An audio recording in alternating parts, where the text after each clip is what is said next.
All right, everybody, welcome back to the channel. I'm coming to you today from Two George's Marina in Shalimar, Florida. That's in the Fort Walton Beach area of the Panhandle of the state of Florida.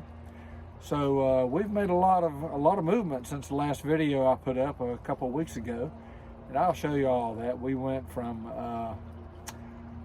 south of Demopolis and completed the southern portion of the Tombigbee waterway, and in the process grounded out for several hours and had to wait on the tide to lift us off the mud. You'll see all that in the video. And made a repair to the handrail on the boat that got the final death blow happened to it in the last lock we went through. I've had several different casualties with my starboard side handrail on the Great Loop trip, and I guess it's something you could expect to happen. You know, somewhere along the way you're going to bang something up, but it just couldn't be repaired, and I had to replace some wood with a temporary fix. But you'll see that in the video.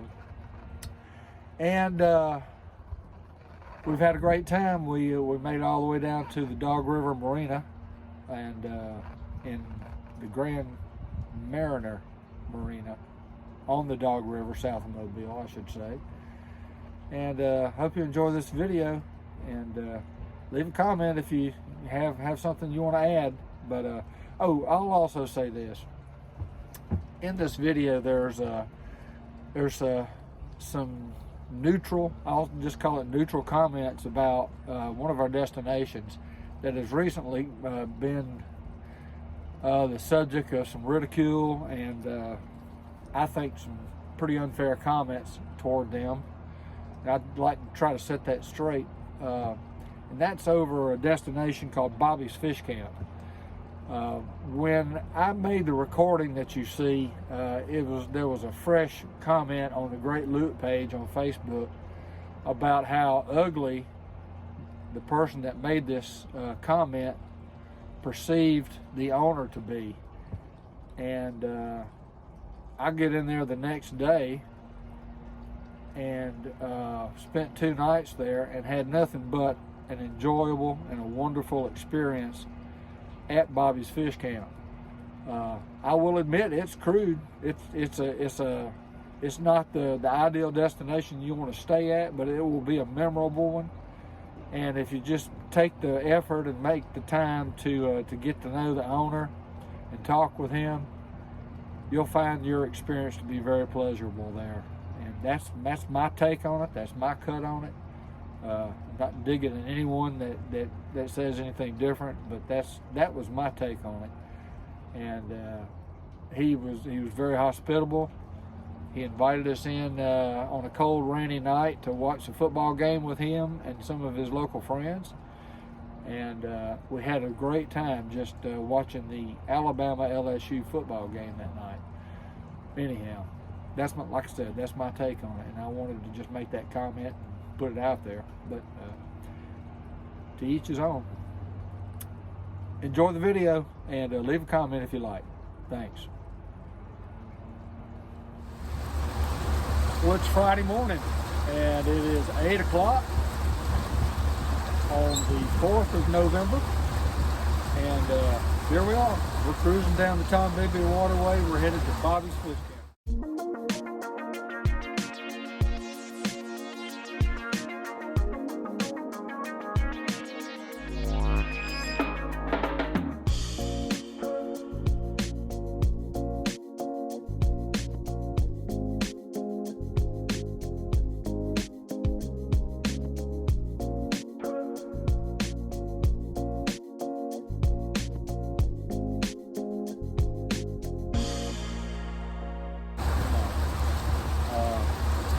Not really quite sure what I'm gonna find at Bobby's.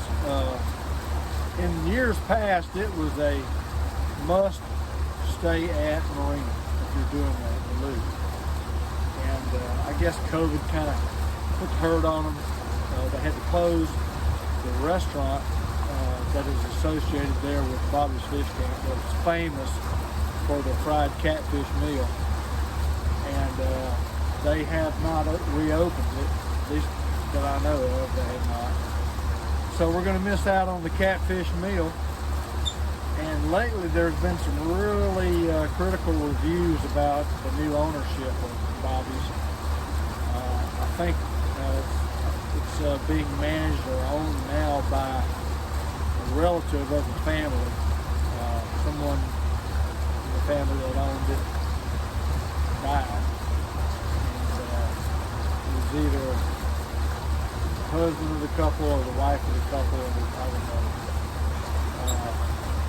There's some really pretty harsh reviews on the Great Loop Facebook page about it as early or as recently as last night. So don't know really what I'm going to find when I get there. I would like to stay 2 days there. I don't know if they will let me or not. It's only a 150-foot face dock.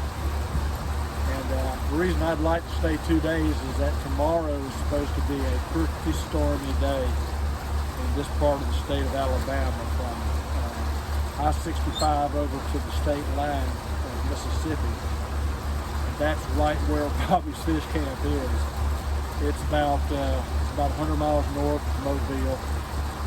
And so we're going to stay there tonight, and try to stay there tonight, and try to stay there tomorrow night. I hope I don't get kicked out and have to travel in the rain or take an extra day to get to Mobile. But we'll see. Last night, fantastic night. We spent it at anchor at what is called the bridge anchor on the Tom Bigby. It's what mile marker was it? I think I told you earlier. It was mile marker 165. That's where Highway 10 crosses the Tom Bigby. And wow, really nice and quiet. The only thing I heard was a dog barking in the distance, and occasionally during the night you might hear a loud truck or something go across the bridge. We weren't that close to the bridge. We were probably 1,000 feet away from the bridge or so. But what I noticed was a tremendous amount of pulpwood trucks hauling pulpwood, and the long trees that they put on these long trucks. They strip all the branches off of them, they top them, and they put them on a truck. And I guess there's a paper mill somewhere east of where we were, because they were all traveling over that thing all night, all day long. Got up this morning and I saw empty ones headed west and full ones coming east. So they're hard at it again. I didn't realize there weren't many pine trees in Alabama, but anyhow, yeah, great night last night, and as you can tell, I got the sun in my eyes, and the water is crystal clear. I'm going to turn the camera around. I can't do it the other way. But check out that water. I mean, it is beautiful. It's like glass in here. A little bit of steam coming off the water, but it is nice out here, and enjoying my cruise up here. Sharon's hard at it downstairs, trying to balance books. It's end of the month for her, so she's going to be busy and can't spend a whole lot of time up here with me. So that's what's going on from the bridge of the Grand Plan. We'll check back in with you a little later. That's a pretty big boy right there for the Tennessee Tom Bigby. He's 3 wide, and his name is Chippewa. I called him a minute ago. He said, "I'll see you on the 1."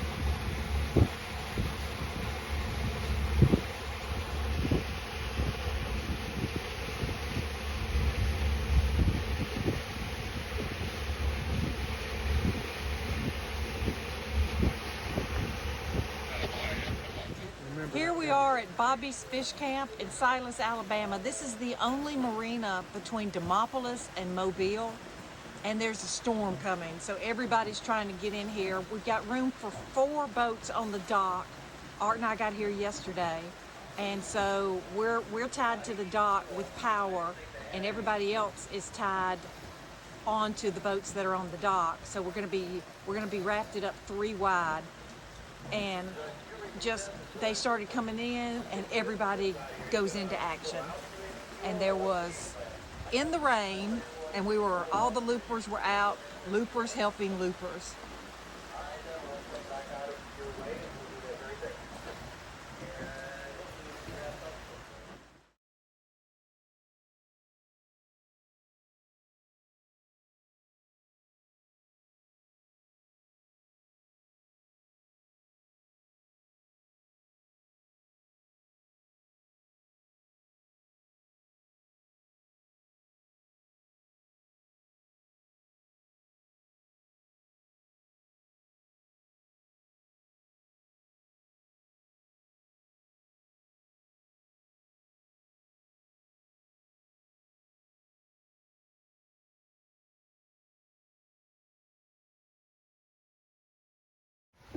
Well, there's the Jim Folsom fixed bridge on the Tombigbee Waterway. It's about a mile south of the Coffeyville Lock and about 3 miles south of Bobby's Fish Camp.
Well, it is about 7:30 on a Monday morning, and Sharon and I left, about 45 minutes ago, something like that, from our anchorage, which was at what is called the Alabama River Cutoff, and had a nice, peaceful night there with 3 of our other looper boat friends. And we were the first to leave this morning. I've got about 70 miles to go today, and to get to the Grand Mariner Marina in Mobile on Dog River in Mobile. So it'll take us, I think this is like 9 hours. It's going to be a long day. I'm at a point on the Tombigbee River right now that is kind of a landmark on the river, because it is no longer called the Tombigbee River. It's called the Mobile River, and that's because the Mobile River,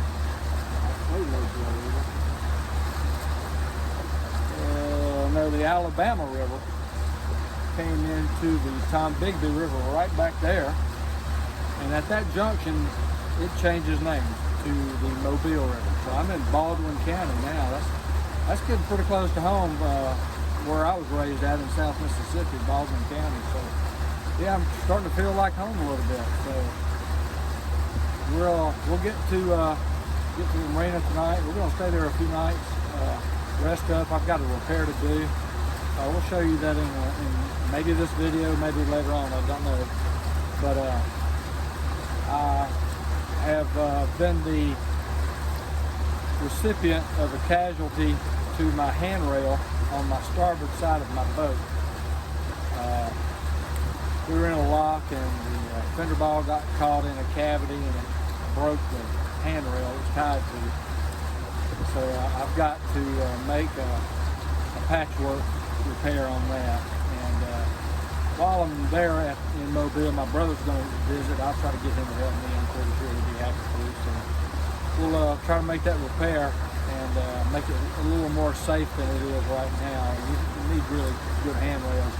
My handrails are taking a beating on this trip. I've broken them 3 times, I think, cobbled them back together, patched them back together, and now I just got to the point where I just can't fix it anymore. I have to replace the wheel. So do the best I can with it. We'll try to show you that repair, how we do it. So anyhow, that's it here from the Mobile River, and we are cruising along right now at 9.5 miles an hour south, and we should be there. I didn't even think to look. It's going to be up around 3 o'clock, somewhere like that. So we'll show you some sights along the way. Well, they say it happens to everyone that does the Great Loop. And now it has gone and happened to Sharon and I here on the Grand Mariner. We have grounded out, and we are north of Mobile. We're south of Big Bayou Canot, and I'm afraid low tide is what caught me. And I'm not used to having to worry about the tides for about the last 5 months, it seems like, and I guess you get rusty at it a little bit. But yeah, we're gonna have to wait on the tide to come up to float us off the mud here so we can continue on. Have no idea when we're going to get in tonight. The tide really doesn't reach high tide today until 10 p.m. tonight. Fortunately, it's a full moon, so it should come up a little bit faster than that, and maybe we can get on in. It's only about 2 hours more before we got to the marina. So, oh well, that's our luck, and that's what you sign up for when you do the Great Loop.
Well, I told you that I had to do something with my handrail. Got hit several times, broken several times here on the starboard side. So thought I'd explain what I had to do. The stanchion you see right there underneath that pieced in handrail, I had to remove that one. I had to remove the second one, and I had to remove the third one.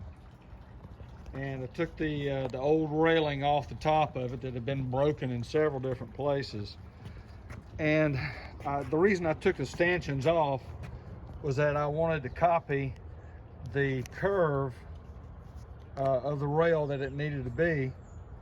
And so I took the stanchions off, and I marked the new piece of wood on top of the bottom cap rail, and that gave me an outline and a width and a curvature to it, so I can cut it out. I had to cut it out with a jigsaw, and as you can tell, it's kind of wavy and kind of rough looking right now. And this is pressure treated wood; it's not teak, but it's the best I could do at the time to make it safe and strong again.